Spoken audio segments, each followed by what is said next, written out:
Now we come to Dharmakīrti's argument for momentariness of entities.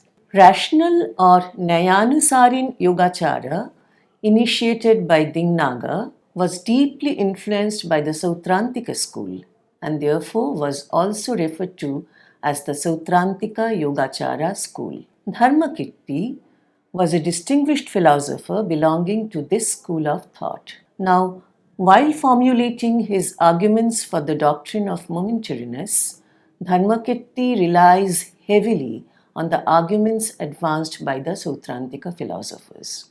Dharmakīrti has advanced two arguments to establish the momentariness of all entities. One is the argument from cessation, and the second is the argument from causal efficacy. The argument from cessation is commonly known as the Vinashitvanumana and is emphasized in Dharmakīrti's earlier works, such as in the Pramana Vartika. The second argument, known as the Sattvanumana, is more brought into focus in his later works. In Pramana Vinishtaya and Hetuvindu, Dharmakīrti presents both these arguments, while in Badanyayo he mentions only the argument from causal efficacy. Scholars accept the second argument as more convincing. Now today, the argument for momentariness proposed by Dharmakīrti in Hetuvindu and Vadanyayo will be elaborated. First we come to Dharmakīrti's argument from cessation. The argument from cessation is an inference which rests on the mark or hetu.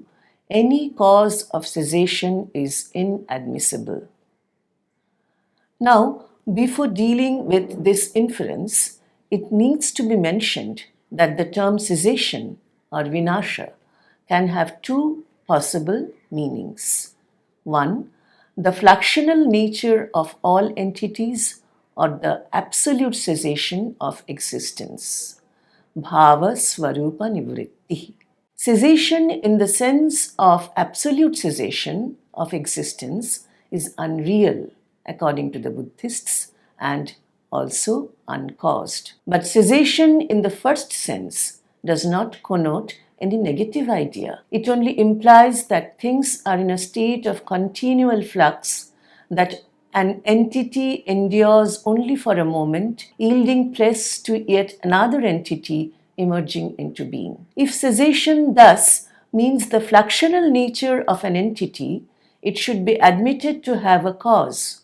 But as the cause is nothing other than the entity itself, it may be styled as uncaused. So, when it is said that the inference under discussion rests on the mark, any cause of cessation is inadmissible, these two meanings of the word cessation and the facts that they can be uncaused in two different ways should be taken into account. The argument from cessation can be formulated in the following terms. Entities, that is dharmas, are by nature subject to cessation. That means we are referring to cessation in the second sense. Since everything has a cause, cessation should have a cause. This cause can be the entity itself or some cause external to the entity. An external cause cannot cause anything. First, it cannot cause the inherent nature which involves cessation of the entity, because the inherent nature of the entity is supposed to be caused by the cause of the entity itself. Second, it cannot be said that the external cause contributes to the generation of another entity, for in that case, the original entity without any cause of destruction would forever be perceptible. Third, it cannot be said that the external cause is responsible for the generation of a new inherent nature of that entity, which conceals the original inherent nature of that entity. For inherent nature can never be concealed.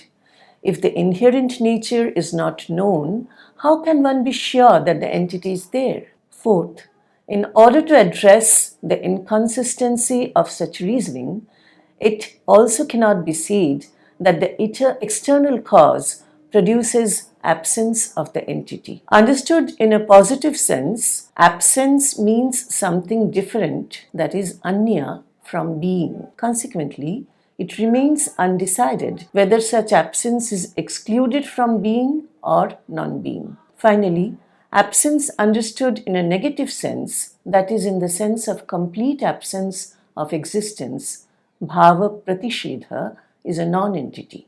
It simply cannot be caused. The upshot is, the external cause has no causal efficacy and is therefore unreal. Cessation of an entity is due to the entity itself. If the cessation of an entity is due to the entity itself, then it should happen immediately after its origination. If it happens at any later stage, then that would indicate that the entity was not sufficient to bring about the destruction, but had depended on an external cause.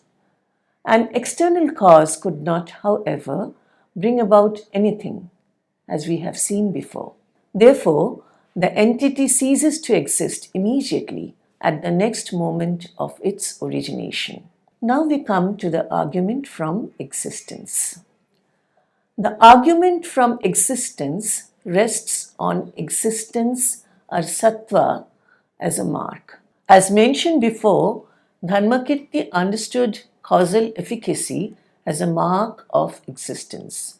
This argument, therefore, actually proceeds by taking causal efficacy as the mark. The inference can be formulated in two ways depending on positive concomitance, anvayi vyapti, and negative concomitance, vyatireki vyapti, between causal efficacy and momentariness.